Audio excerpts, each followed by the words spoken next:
Radio Dwarka परिवार के सभी सदस्यों को मेरा नमस्कार। जीवन में कई बार ऐसा होता है जब हम बहुत सारी चीजें परमात्मा या ईश्वर के ऊपर छोड़ देते हैं।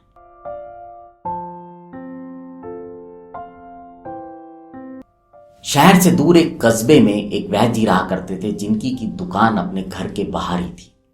वैद्य जी का नियम था कि वो सुबह भगवान का नाम लेकर दुकान पर जाते थे, और जब वो जा रहे होते थे तो उनकी पत्नी उनको एक पर्ची दिया करती थी। उस पर्ची में उस दिन की क्या जरूरतें हैं वो लिखा होता था। वैद्य जी सबसे पहले अपनी गद्दी पर जाकर बैठते थे और पहले भगवान से माफी मांगते थे कि हे ईश्वर, मैं तेरी सेवा करना छोड़कर इस दुनिया के चक्कर में, पेट पालने के चक्कर में यहाँ पर आके बैठा हूं, मुझे इसके लिए माफ कर देना। उसके बाद वो उस पर्ची को खोलकर देखते थे और उसमें जो जो सामान लिखा होता था उसके आगे उसके पैसे लिखते थे और उसके बाद उस पर्ची को बंद करके रख देते थे।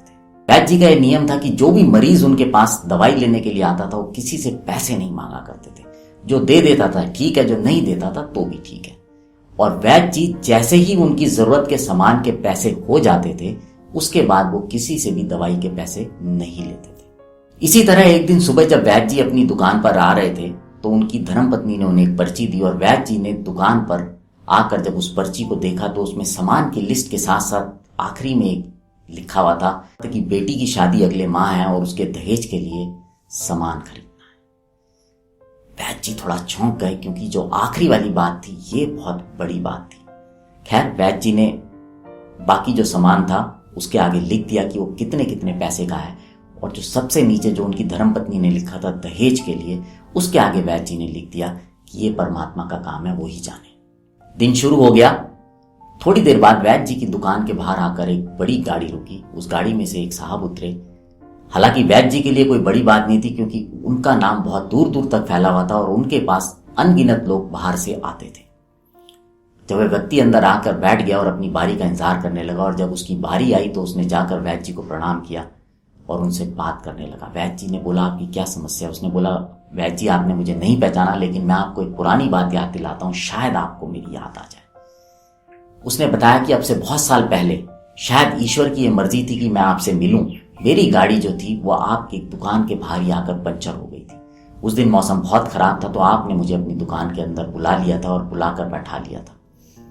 उस समय शाम होने लगी थी और आपके घर जाने का समय हो गया था, और आपकी बेटी जो आपको बुलाने आई थी कि आप अंदर चलो, घर जाने का समय हो गया, लेकिन आपने, क्योंकि मैं वहां पर बैठा हुआ था, आपने उसको बोला कि बेटा अभी थोड़ी देर बाद आऊंगी। उस समय मुझे एहसास हुआ कि शायद मैं यहां बैठकर आपका टाइम खराब कर रहा हूं।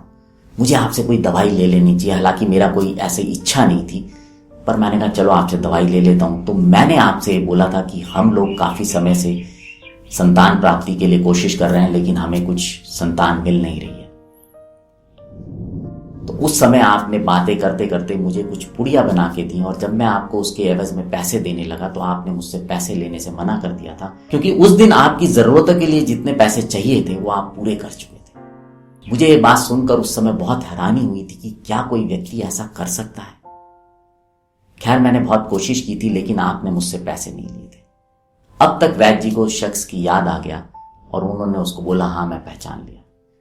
आपसे दवाई लेकर जब मैं घर गया और मैंने घर जाकर अपनी पत्नी को सारा किस्सा सुनाया, तो उसने बोला कि हो सकता है कि ईश्वर ने इसके जरिए हमारे पास कुछ भेजा है, और हम लोगों ने वो दवाई खाई और उसके बाद हमारे 2 संतानें हुई और हम विदेश चले गए और मैं वहीं जाकर बस गया। अभी मेरे वापस आने का मकसद था कि मेरी बहन की बेटी की शादी है,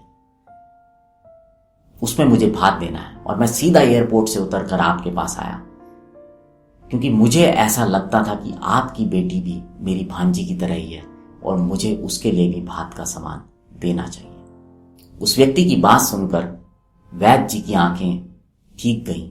उन्होंने वो पर्ची उठाकर उसको दी और उसको बोला, इसको पढ़ो। जब उसने उस पर्ची की आखिरी लाइन पढ़ी तो वो भी हैरान था। तो जो भी लोग मेहनत से, ईमानदारी से अपना काम करते हैं और परमात्मा पर विश्वास रखते हैं, भरोसा रखते हैं, उनको वो हमेशा मदद करता है। अगर ये कहानी अच्छी लगे तो इसे लाइक कीजिएगा, शेयर कीजिएगा। अब आपसे विदा लेता हूं। बने रहें रेडियो द्वारका के साथ।